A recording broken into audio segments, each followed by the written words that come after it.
explanation of our situation. It is a little unique. I understand the risk question. I'll once again reiterate what Jonathan has talked about. My board has been very diligent in ensuring that we're not taking on any risks that they would be uncomfortable with, both from our member standpoint and our tax-paying constituents standpoint. So the CBT realization, as well as revenue that we receive through the enterprise fund, and we just in November debruced, which allows us the ability to make use of financial dollars available in the general fund. So the combination of those three, my board feels that there's plenty of opportunity to cover that risk, but understand just from a pure numbers standpoint, it looks a little bit different than previous loans you've probably approved, but we feel it's in a good position. And then, as Jonathan pointed out, it's a significant piece of our overall investment into the augmentation program. So I appreciate you giving the opportunity to come before you and request this. I would just be happy to answer any technical questions that might arise. One thing that I would insert is in the cost analysis, the cost estimate, we did provide contingencies, and since the preparation of the feasibility study, have met with some contractors who've indicated that even the prices before contingencies are a little bit higher than they might bid. So I think we're in a good position on the estimated cost of the project. Any comments or questions for any of these folks? All right. You ready for a motion then, Jonathan? All right. So staff recommendation still stands as you wrote it on page 1. All right. Do I hear a motion? Director Yaw. Thank you, Chairman George. I move to approve staff recommendation for the St. Vrain Left-Hand Water Conservancy District Lake 4 outlet pipeline repair. Is there a second? Motion's been made and seconded to adopt staff recommendation as printed on submittal 15A. Is there discussion on the motion? Not appearing. We're ready for the vote. All in favor of the motion, please say aye. Opposed, please say no. Motion carries. Congratulations. Next item is 15B.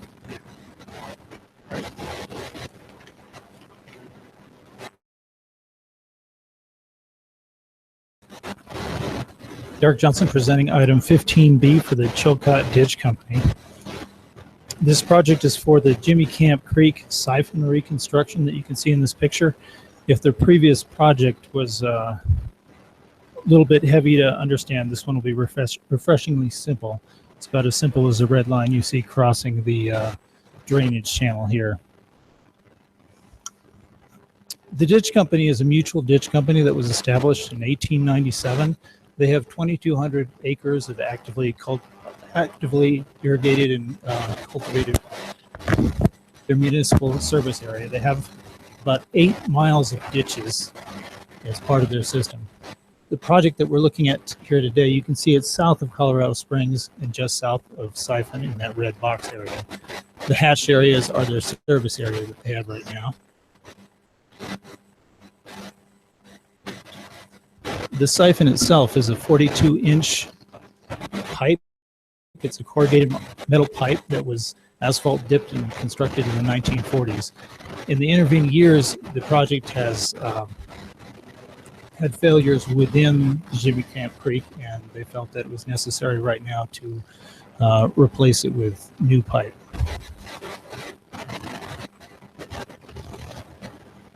The new pipe that you can see here is going to be constructed right in the same place that the other pipe was there. They'll just remove one and put the other one in place. It is like the other one, a 42-inch PVC pipe in this case. It connects to structures on each end, and it's a fast-track project. They already have the plans done. They're about to enter the bid process now and plan to have it done before irrigation season this spring.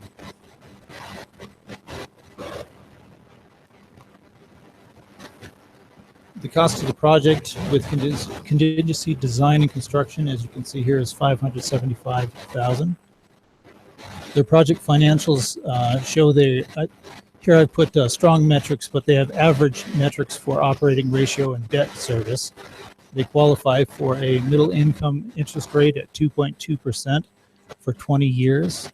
One thing that should be noted for this company is in the more recent years, their ownership has changed from mainly farmers to municipalities and other government-related municipal type agencies.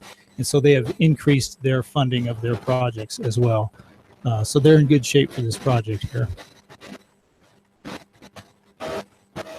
And concluding with that, this is an aerial of Jimmy Camp Creek, about from where it would run from the left side of the picture over to the right, where the red line is shown, and connect into their system as it exists right now. Jesse Schaefer is here, manager of the district or the company. If there are any questions, other than that, we recommend it per the board memorandum. Jesse, you want to come up and talk to us?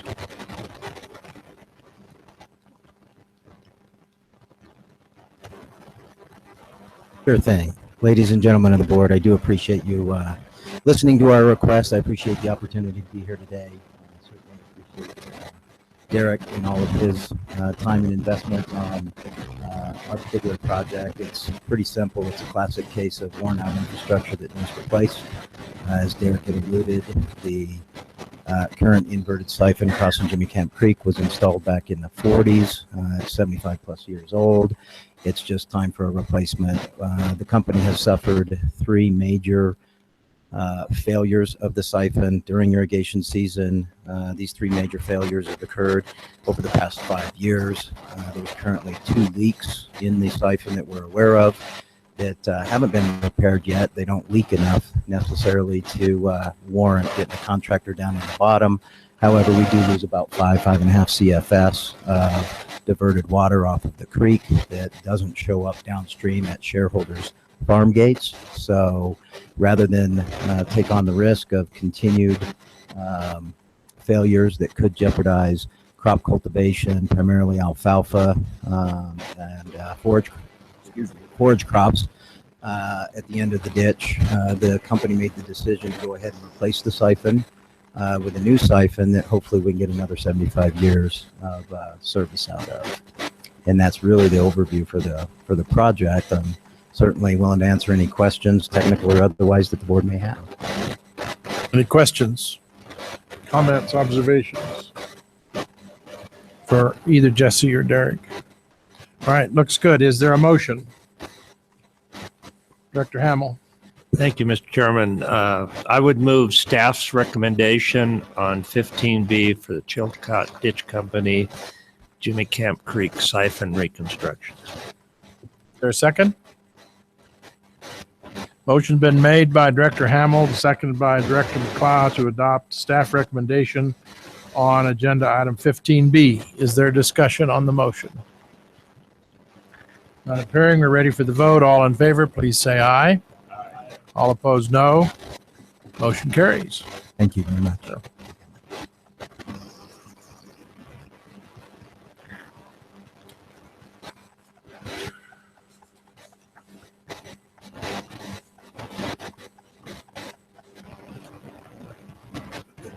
All right. Let's move on to agenda item 16. Change to existing loans. Anna, you're up. The loan increase for the San Luis Valley Water Conservancy District. And Heather Dutton was in the room. I think she may have just stepped off, but she's the general manager for the district, and she made the trip over in case there's questions. So she's back in a moment here. But back in March of 2013, the district was approved for a $839,000 loan to purchase the Anaconda Ditch water rights. And at the time, this was a 90% loan with a total purchase price of $923,000. And this was really just for the water rights. It did not include any engineering or any legal fees. And there were delays in closing due to water court activity and then also a foreclosure. So within that original purchase agreement, there was an escalation clause. And because of that, there's a new purchase price of $1,123,600. So the good news is these water rights have been through water court. The district is ready to close as soon as we get a new loan contract, obviously with your approval. They were successful in water court. The yield that came out of that was just under 305 acre feet. They also provided us with a new appraisal, and the appraisal came in greater than the purchase price, so that met that criteria.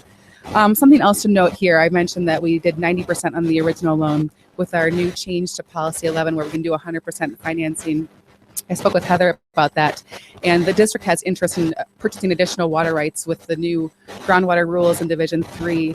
They know that they need to improve their augmentation plan. And so they're looking at some additional water rights. So by increasing this purchase up to 100% financing, they can keep some extra cash and be a little bit more nimble and act more quickly to purchase some additional rights they have in mind. So with that, you've got my recommendation in the memo, and I'm happy to answer questions if there are any. Okay.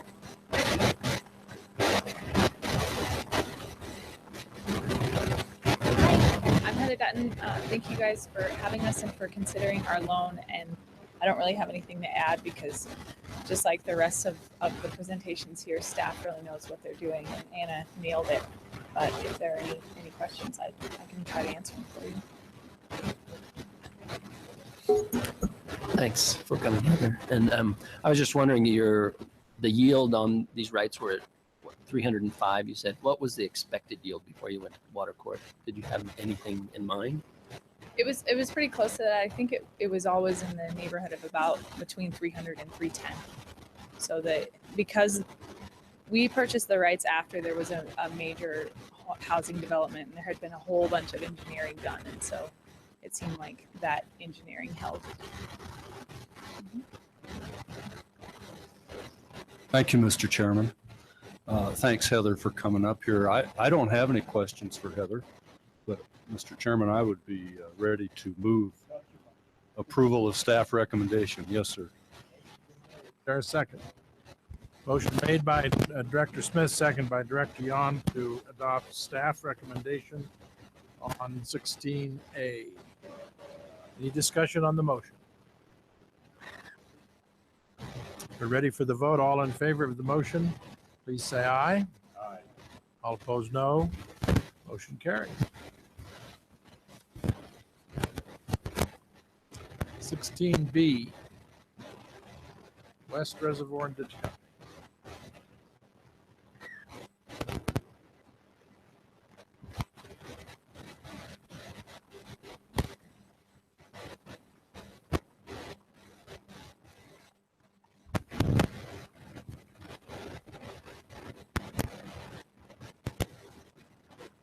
Derek Johnson, Finance Section, presenting item 16B, West Reservoir and Ditch Company. This is a loan increase for the repair of West Reservoir number 1 outworks.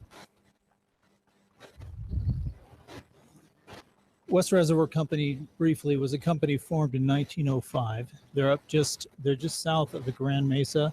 You can see north of Hotchkiss and up the slope from Paonia here. It's a reservoir that holds about 452 acre feet. It has 1,200 shares and 3 shareholders. It's used mainly for hay and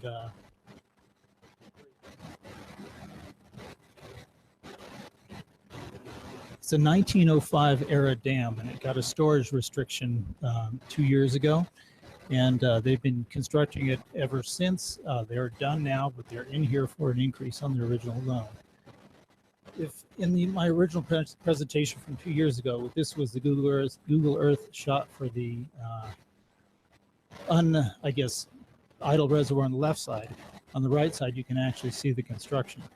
And if you zoom in here on Google Earth, you'll actually see the outlet there where they laid it back, and you can see the formwork in there for the encasement of the outlet pipe. The items that caused the increase here, for one, they had a seep going through the side of the hill here, and so they had to lay it back at a more gentle angle than what they have right here.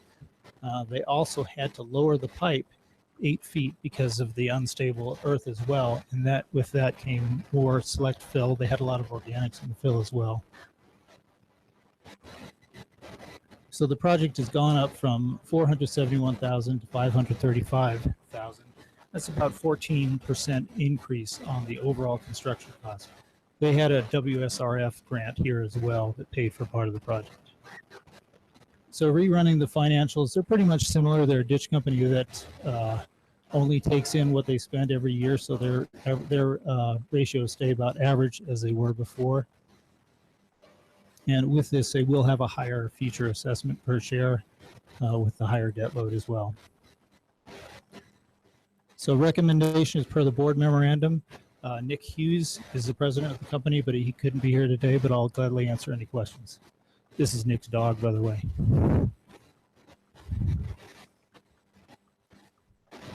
Derek. Wow. If there are no questions for Derek, I would move staff's recommendation. Second. Motion made by Director McLeod, seconded by Director Hamill and Director Wattenberg simultaneously. Partnerships, I guess. Any discussion on the motion? We're ready for the vote. All in favor of adopting staff recommendation on agenda item 16B, please say aye. All opposed, no. Motion carries. Thank you. We're marching right along, and the only caution I have, if someone knows whether, because we're ahead of ourselves, someone was planning to be here for a later agenda item, and that by moving ahead, we miss their opportunity. Does anyone know that? Otherwise, I'm going to just keep pushing.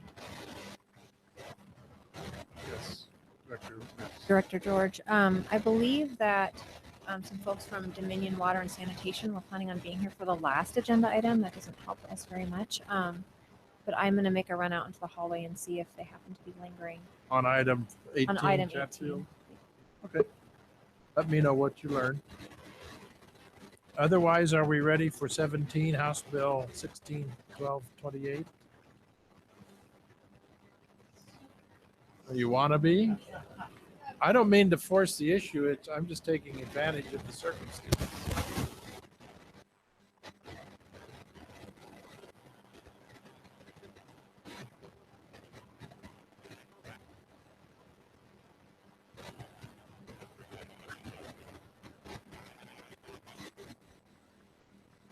I'm not trying to deny anybody a break, but God, we just finished lunch. Is there stuff out there to snack on? All right.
order.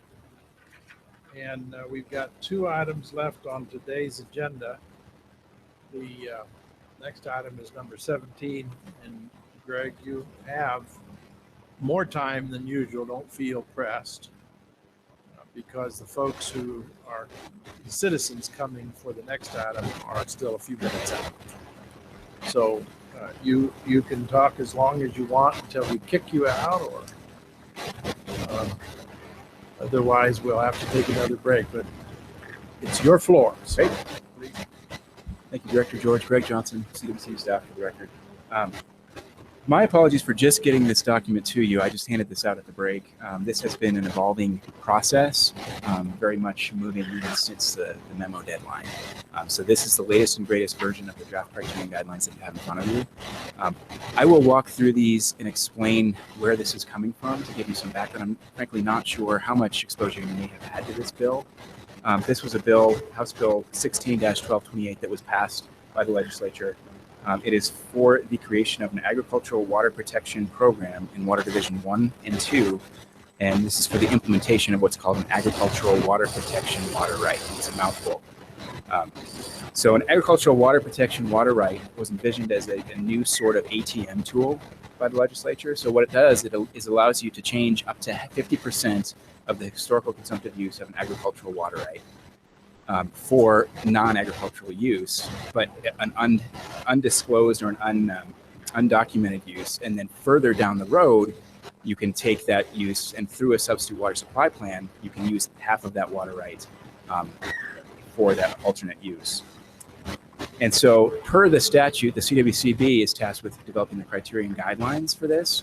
And the criterion guidelines are aimed squarely at developing what's called an agricultural water protection program.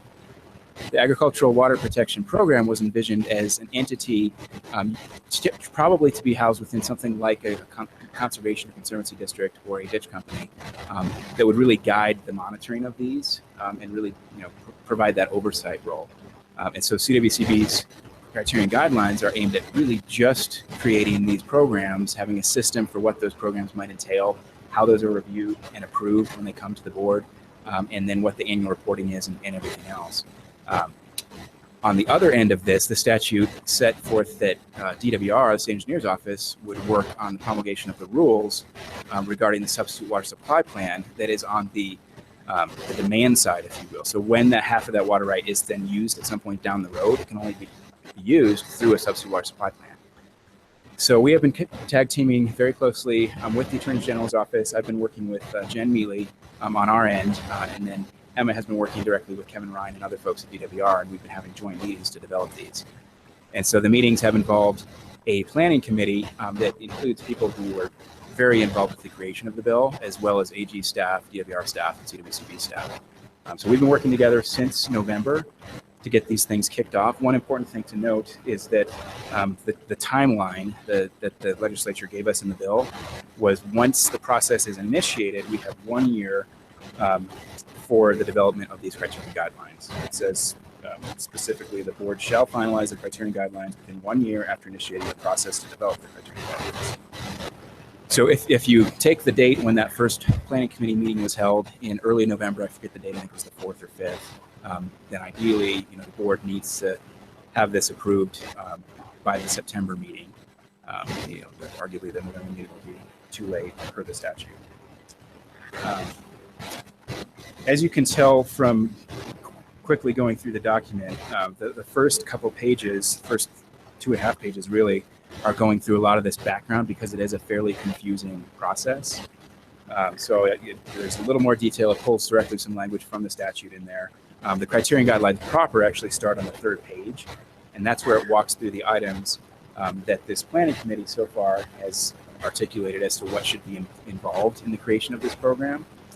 The other thing that I forgot to add is that the way the legislation is written, the agricultural water protection water right happens through a change decree, through water court, but its use must be monitored through this program, through an agricultural water protection program, again, that would be housed by a mutual ditch company or by conservancy district or something like that, or an existing conservation program, so like a conservation easement program that has some fairly broad language. So if it's already involved in either a federal local or state conservation program, then that qualifies as well. So this is really, the other way that was envisioned to house these things for the monitoring of these water rights. And again, the sole purpose of the agricultural water protection program is to monitor these to really ensure that 50% that's supposed to stay in agricultural use actually does, that it's still being used for agricultural use. And so we have things that we've articulated, such as photo documentation. There's a monitoring process, an inspection process. We have an annual reporting process to the board that we would then review and report to you annually in one summary report. So that's generally the process for these. Since Director George mentioned that we do have extra time today, I'm happy to dive into some of these details. And again, I apologize, this is the first time. Informational item only this time around, so we just wanted to get it in front of you because the process is starting to go. The next steps that we are looking at, we have had 3 of these stakeholder meetings, these planning committee meetings so far, not to be confused with the stakeholder meeting. We are now going to circulate this latest and greatest draft back to that planning committee and see if there are any further comments, incorporate any comments, consider comments that the board might have. And then we really need to move on to the statutorily required stakeholder meetings in each of the water divisions. So I think I may have forgotten to mention too that this was really envisioned just for the Front Range. So as the statute was approved, it's just for Division 1 and Division 2. Sorry, Director Smith. Trying to make a point, or do you want to talk?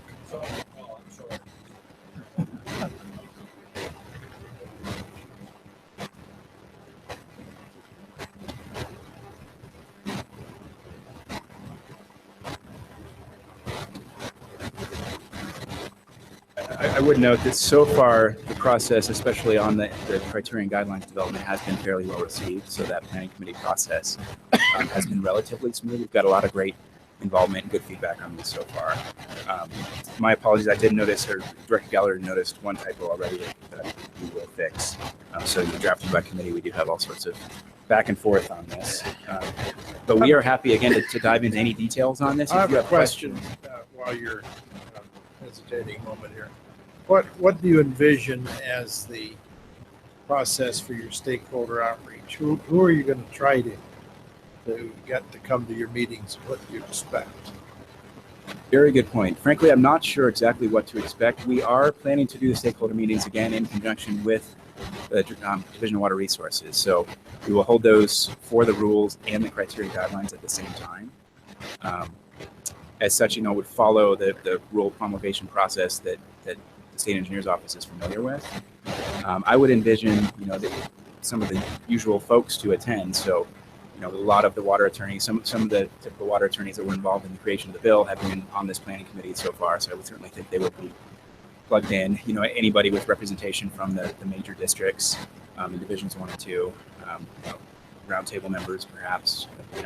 I think it would primarily be the agricultural interests, but hopefully the tent would be a little wider than that as well. I would hope so. So that's why I'm asking, is I'm not too concerned about the professionals being present, but I would be interested to know how we could reach the customers that we're really trying to serve here. Traditionally, what happens is that we don't get to the people that we should because they're busy doing something else, and it's hard to know how to get their attention. And this one, because it's so complex, seems to me to be especially tricky in that respect. So that's why I'm asking. It's going to take some more noodling on that one, probably. Dr. Hamill. Thank you, Chairman George. Mine is kind of a follow-up, or I had a similar question, and the Chairman's question answered part of mine, but since that's such an important process, so did I understand you've already had some stakeholder input more about those who supported the legislation. Is that what I understood? Yes, sir. That's correct, Director Hammond. We have had stakeholder input. I hesitate to use the word stakeholder because in the statute it refers to the requirement to have a stakeholder meeting in each of the water divisions. So the stakeholders that have involved thus far, we're calling the planning committee. That's Okay. folks that primarily were involved in the evolution of the bill as it was working its way through the legislature. But it involves, some of the representation from some of the major districts in Division 1 and 2. Colorado Water Trust staff has been involved, Amy Beatty and Zach Smith, as well as Greg Kernahan with Ducks Unlimited was fairly involved in the bill, so he's been plugged in very much on this end as well. There was some, on the planning committee, there were some people from Division 2. Okay. Yeah, Lee Miller has been involved. I'm trying to remember other folks on the fly.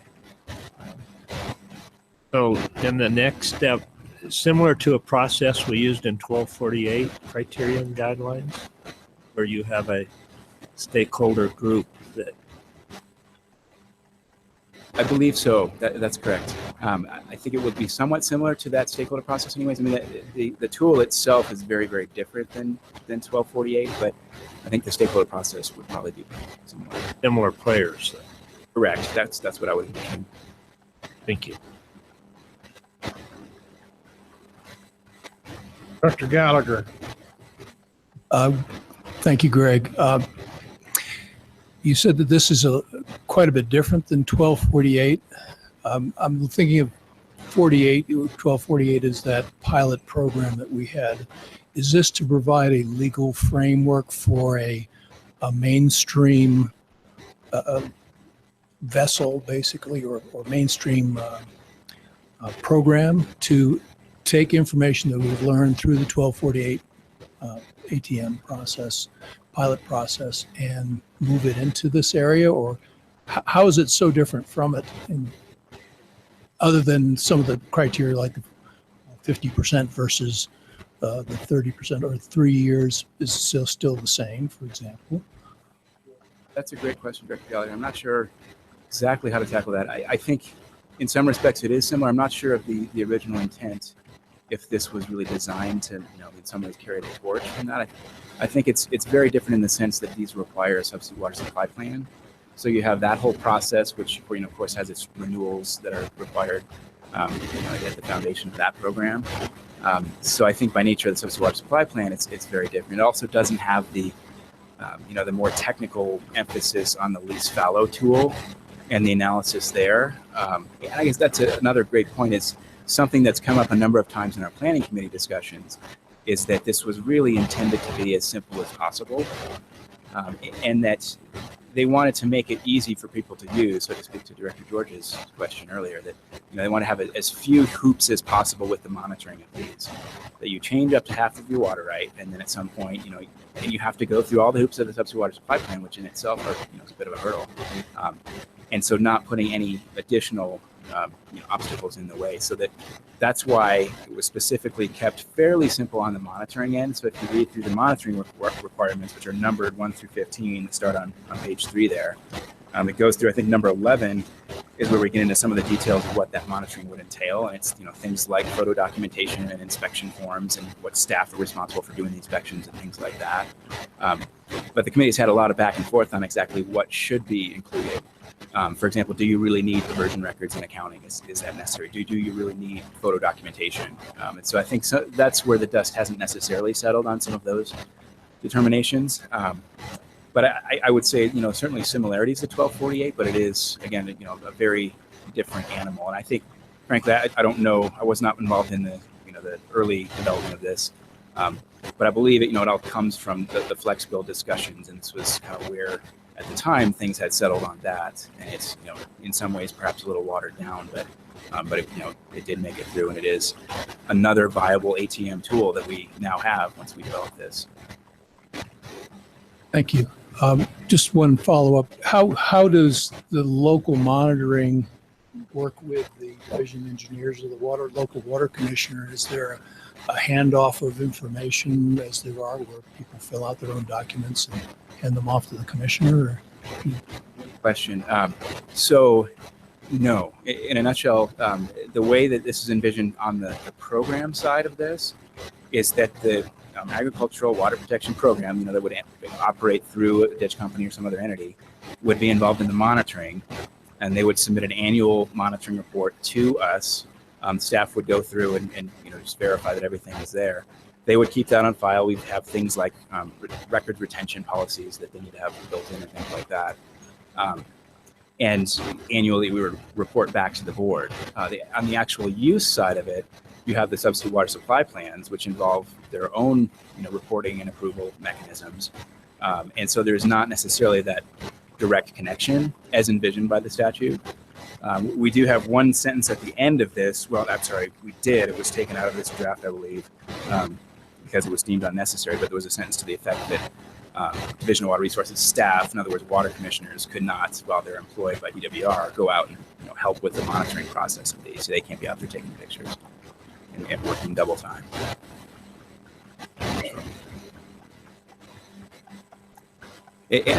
Sorry, one other thing I would mention is that there was a fair amount of discussion involved in what is going to be in the change decree, the court decree for each of these agricultural water protection water rights. Again, that's a whole mouthful. But obviously, as a changed water right, will have its own decree, which will have its own terms and conditions that will have to be employed. So we wanted to make sure that anything that was in either the criterion guidelines or the rules did not in any way conflict with a potential change decree. That, in other words, the change decree will really guide the process, of course. It will dictate. Yeah, thank you, Mr. Chairman. Greg, does this require on that, assuming the participant uses full 50%, do they have to have a 100% dry up plan on those acres, or can it be a percentage of their overall water delivery? That's a great question, Greg. So the statute is silent on that. So as envisioned, now back to trying to keep it as simple as possible. We do not speak to dry up, so it's assumed that The court action.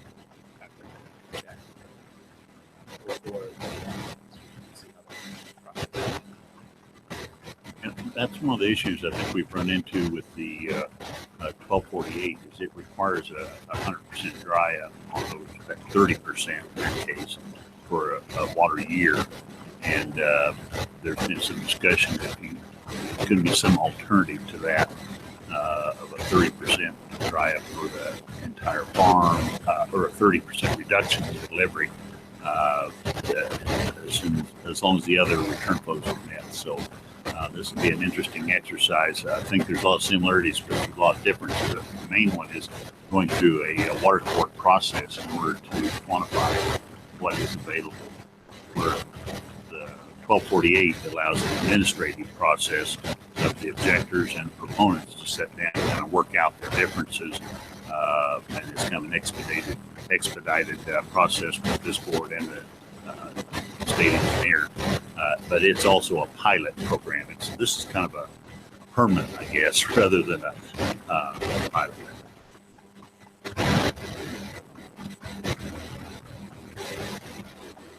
Dr. Wells. I just have a suggestion that maybe in the introduction, before the background, if there were maybe 3 sentences which explain what this is. It's anytime language is sprinkled with statutory references, it's usually hard to read, even for lawyers. So, it's taken me a pretty long time because I don't remember about this bill, but it's taken me, and I'm not sure I still understand, what's this about? What's it for? Who can do it and why? That would be really helpful. And then the rest of it would be easier to interpret.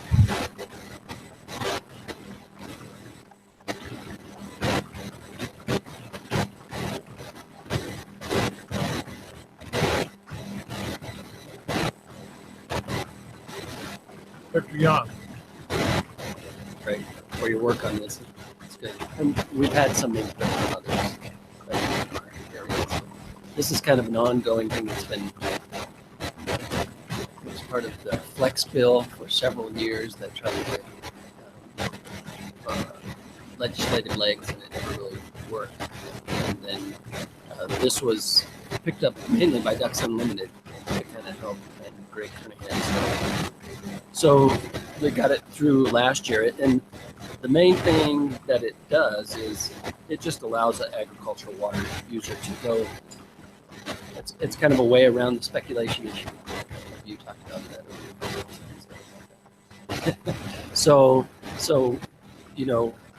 our water right, we changed it back in 2006 on North Sterling. So we could only change a portion of it, to which we had uses for. If this would have been in place, we might have changed 50% of our water right then, and that would have allowed us to do some things with our water without going back into court. And we've already quantified all that, but we could only do a portion of it. So I think it could help several people that want to do some ATMs or different things with their water, that they can go in this. And the other thing that we liked about it is it does keep 50% of the water in agriculture at least. So it's kind of a win-win for us in the ag industry that we're allowed to do some things, but it's still some of our water.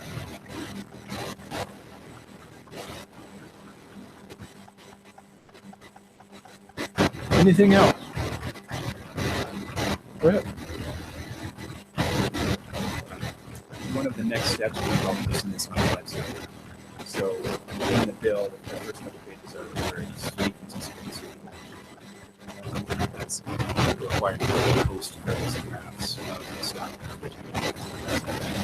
So we haven't done that yet because it's been fairly raw as it's evolved. We're actually using previous graphs, but things are starting to coalesce around this graph. So it's on the website.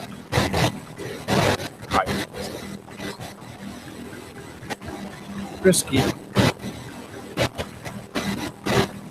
Publishing drafts is always, but it's also a way to invite the public participation of the draft. It does also say that the board shall consider any comments received from the draft recommendations, and upon request of the open, the board shall hold a meeting with the open and proceed with these comments.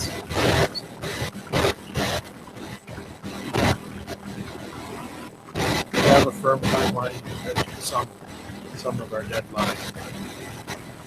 So we do in the code statute, the board shall find out one year process. We had our first meeting, that's September. I would love to get any feedback that the board might have. We could come back to you in March or perhaps May, maybe after we had the stakeholder meetings, with a little more comments on the draft, and get it in front of you again. Have it in the packet.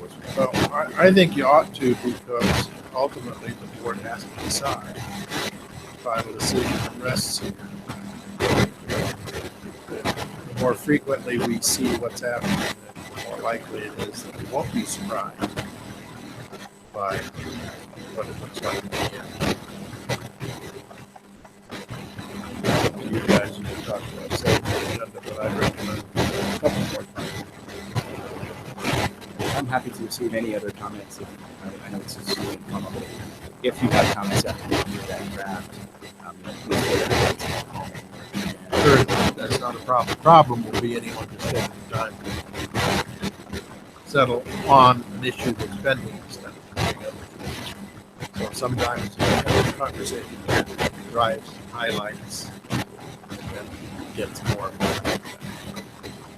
I think we all know. Anything else for Greg in this side? Okay. See you again next time. Thank you. All right. Where are we? Good?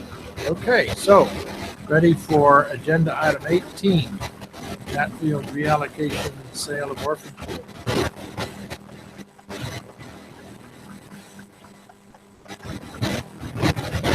Bryn Rest with DNR. This is agenda item 18. And what we have before you today is the first request by a new participant to purchase some of CWCB's, we used to call them orphan shares, but they're not really orphans anymore because we are the proud parents, I think. So Sorry. So somebody now wants to. Now that we're talking about children, it's weird. Somebody wants to buy our storage shares in the project. And this is, of course, since the project closed back in October 2015. And shortly thereafter, the Chatfield Reallocation Mitigation Company was formed. And that is the entity that's working with the contractors on the design and then eventual construction of the mitigation work that will happen on the state park. So because this is the first sale, first time we've gone through this, we are here at this meeting really establishing the board's involvement in this process and what we will be asking the board moving forward, assuming we have additional entities that are interested in purchasing shares from the CWCB. And also, we're really working through with the AG's office and the CRMC attorney, we're identifying all of the various agreements that need to be crafted in order to make this transaction happen. So today we're asking for the board really to approve staff in the AG's office to work with Dominion Water and Sanitation District and the CRMC to craft the necessary agreements to sell 580 feet of storage space in Chatfield Reservoir. I know that we have some folks here from the comments, and if there are any questions for me about this proposal, I'm happy to answer.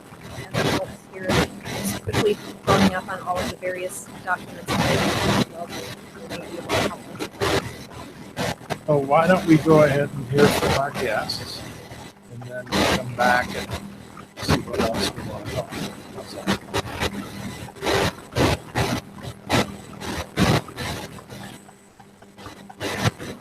Afternoon, for the record, I'm Rhonda Sanders, and I'm representing Dominion Water and Sanitation District. And we're pleased to have got to the point that we can acquire these, as you call them, orphan shares. I think you can serve as foster parents. We had an agreement to buy them from Roxborough because they couldn't close. And we've been waiting for a time to get to the point that we can actually enter into the arrangements to purchase those shares. So we appreciate your custody of them while they were kind of lost in spaces. Dominion Water and Sanitation District, as I mentioned, has been looking at Roxborough to buy the 500 shares. They decided not to close. It was kind of a closing decision whether they were using them. Dominion definitely is anxious to take on those shares and use them. We have had a conversation just even on Thursday with CMC and CWCB about some of the documents and issues. During that conference, we talked to CMC about how they calculated what they think the buy-in amount is. They have agreed and offered to go back and talk to their shareholders and see if they can share that information with us. Obviously, because we are a local government and we have residents and people we have to talk to, we need some form of accounting. So we're going through that process with them so we better understand how those processes work. There also was a comment about how the board worked between CWCB and CWCB monies to pass through, and we think that's an important part of the process to understand. So I think those two are in place. We are just hoping that if we go ahead and close on the early phase, that we would be able to have the buy-in fee put into an escrow account that would help by CWCB until the accounting and information is done by CRMC and financial reviews completed, and until there's an attorney general's opinion that says it's legal for you guys to pass the CRMC. So those are requests that I have, but we look forward to the process is moving well, and we're anxious to conclude this and work through these issues.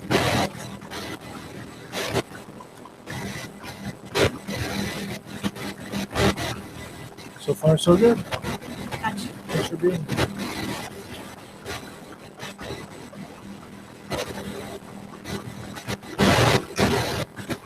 Dr. Hamill. Go ahead. The terms of sale will include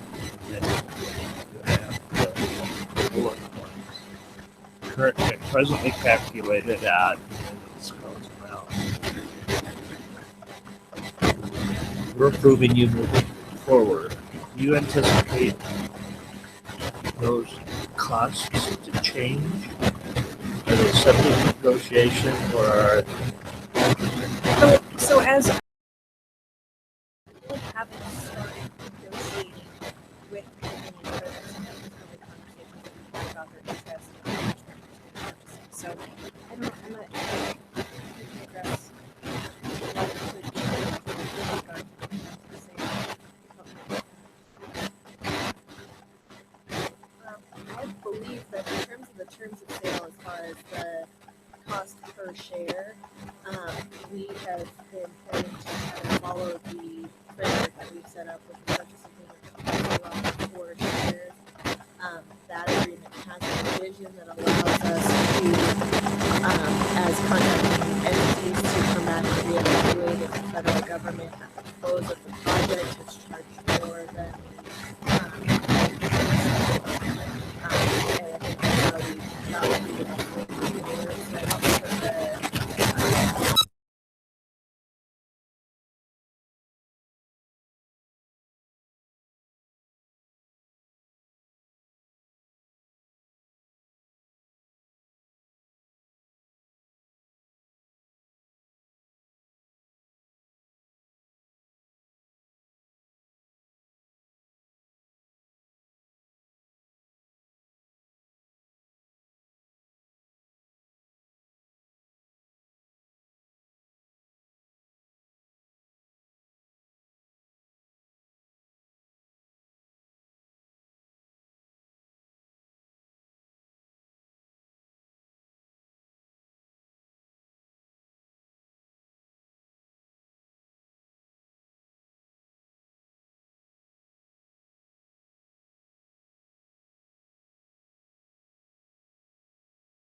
I think you've covered it, and I think that's a really good point. So,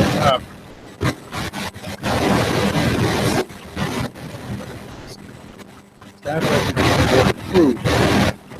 Okay, let's do a motion. Let's follow. I think the formalities. So let's look at the staff recommendation paragraph. I would entertain a motion. Or however you want. Thank you, Mr. Chairman. I move that the board approve the staff recommendation, the first paragraph of the memorandum. Is there a second? Motion has been made by Director Clown, second by Director Hamill, to adopt staff recommendation as set forth in the first paragraph on the memo provided to us for agenda item number 18. Is there discussion on the motion? None appearing, we're ready for the vote. All in favor, please say aye. All opposed, no. Motion carries. Thank you. My agenda tells me we're done for the day. Allison. Yes.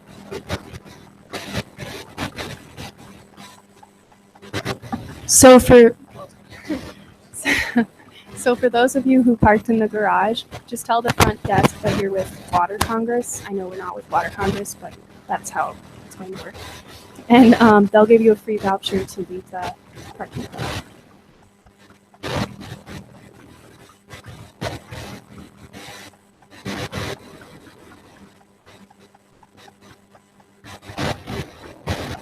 So this morning I asked that question at the desk, and I got a different answer. They changed their minds today. What I was told is that when I checked in, they had me, and I'm going to say all of the same way, on the list for the days we're here. The list being the one you gave them. Oh. Okay, I misunderstood. Yeah. Well, yeah, that's what I'd asked them because I'm staying here. Never mind. Just trying to save you bureaucracy. Fail. Anything else for today before we go into recess tomorrow morning? Remains 9:30, I believe. And we'll take up item 20. No, 19. As printed in the agenda. Unless there's anything else, I declare us in recess until 9:30 tomorrow morning.